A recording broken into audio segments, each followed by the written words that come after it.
The cafe door jingled as Emma stepped inside, her nerves tightening with every step.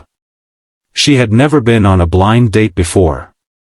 Her best friend had insisted she try it. Just one coffee, Emma. You deserve a break from all the stress. But Emma wasn't sure. She worked 2 part-time jobs, juggled rent that always seemed late, and most days lived on instant noodles. Coffee at a fancy cafe? That was a luxury she simply couldn't afford.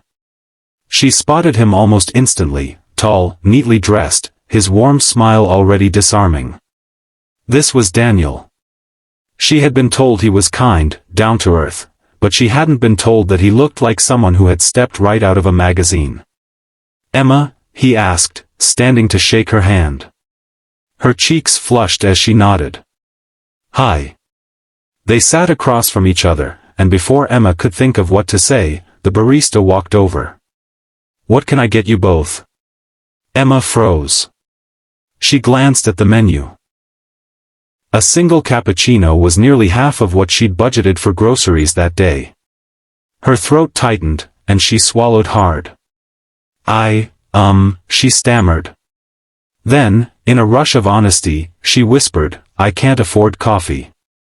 Silence hung for a second. Emma wanted the floor to open and swallow her whole. Why had she admitted that? Why couldn't she have just pretended? But instead of judgment, Daniel's expression softened. He turned to the barista and said gently, "We'll take 2 coffees, please." "Thank you." Then he looked back at Emma, his smile kind, reassuring. "Now, that's settled." Her eyes widened. "You don't have to." "I wanted coffee anyway," he said with a shrug. "And besides, the company matters more than the cup." Something in his tone put her at ease.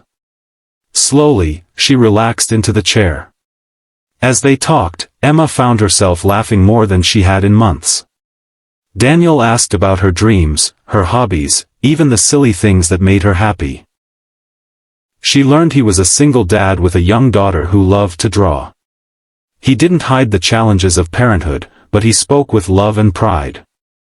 At one point, Emma admitted she hadn't been on a real date in years. "It just never seemed like something for people like me," she confessed quietly. Daniel leaned forward.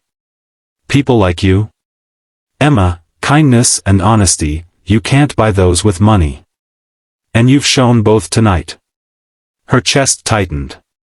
No one had ever said something like that to her. Just then, the barista returned with their coffees. Daniel slid one across the table. "See? Now it's ours, not just mine. No price tag can change that." Emma smiled, and for the first time in so long, she felt seen, not for what she lacked, but for who she was. The evening ended with a walk outside. The city lights sparkled against the night sky. Daniel turned to her before they parted ways. "Emma," he said, his voice steady, "today wasn't about coffee. It was about connection. And I'd really like to see you again." Her eyes brimmed with unexpected tears. She nodded, whispering, "Me too."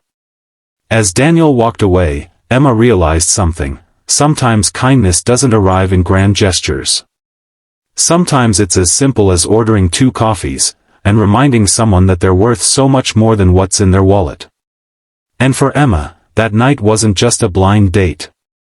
It was the beginning of hope, of healing, of a story that would change her life forever. True kindness isn't measured in wealth, but in the way we treat others. A single act of compassion can turn someone's darkest moment into their brightest memory.